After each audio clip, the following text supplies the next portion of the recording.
any concerns about the government fast-tracking Bill C-5? We're hearing concerns from some First Nations groups, from some environmental groups of the government's approach to this legislation.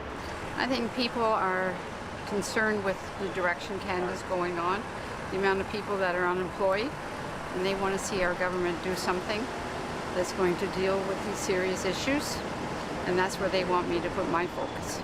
But do you think a couple days of 12-hour hearings is enough for legislation that affects so many different levels of jurisdiction? I mean, the AFN is pushing back pretty hard on this.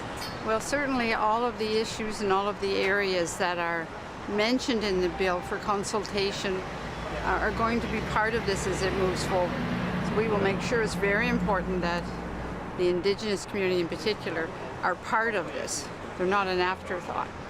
And that we continue to move forward in consultation with the Indigenous communities. But why the need for the government to fast-track this, given the sensitivities around areas of jurisdiction and consultation, which groups like the AFN have expressed? Because it's time Canada started moving forward with very serious issues that we're facing as a country.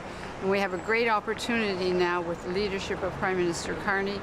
The Conservatives are working with us. We all know that it's an opportunity for Canada to really become the economic engine that we know it can be, in consultation with all of the various groups that matter to us. How do you see the Conservatives working with the government? This hasn't been to committee yet. We don't know what's going to come out there. There's obviously opposition there. How do you say the Conservatives are working with them on this? They understand the importance of this, but they also understand this is an opportunity of a lifetime to really move Canada forward in a leadership role.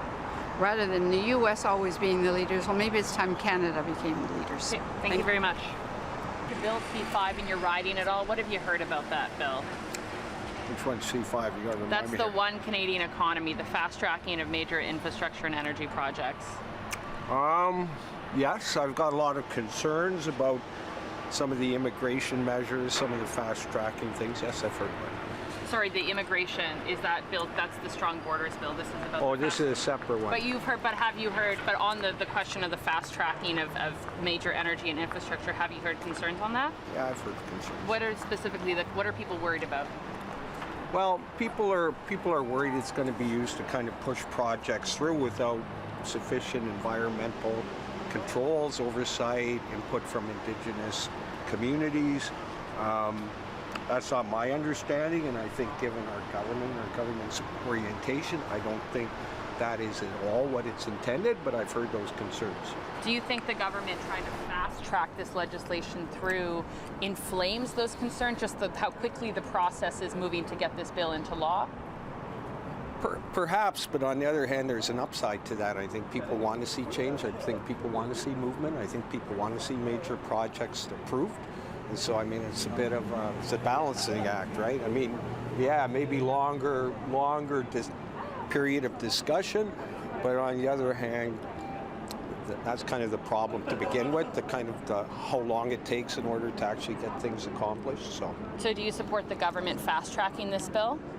Yes, and I think a lot of people kind of see malice in it, but I don't see malice in it. I think given our government and given Carney's being like a UN ambassador on climate change and our government's commitment to only forwarding on projects with support from Indigenous communities, I don't see malice in it. I see, attempt to get things done faster, but hopefully a win-win in terms of getting projects approved, but also doing it in an environmentally friendly way and to the benefit of the Indigenous people. Have you raised the concerns you've heard from your constituents with Mr. Carney?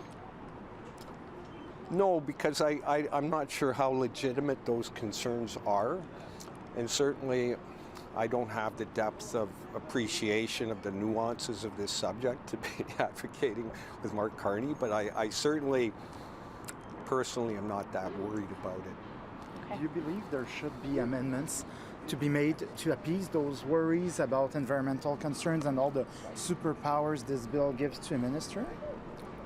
I have to say I'm not familiar enough with the details in the process to be able to intelligently comment on that. But on the other bill, you've heard concerns about Bill C-2, the Strong Borders Act. Would you like the government to take time to study that, given the concerns you've heard about maybe immigration measures and others? Well, I think we're under pressure. We're under pressure from the Americans. And obviously, we've only got one more week of Parliament to go. We're trying to accomplish things. And I mean, you can always amend legislation afterwards. And again, I'm not so familiar with the intricacies and the details to be able to intelligently make a comment on should we be tinkering with this or that. I'm not that much of an expert on it. So. Thank you for stopping. Thank you.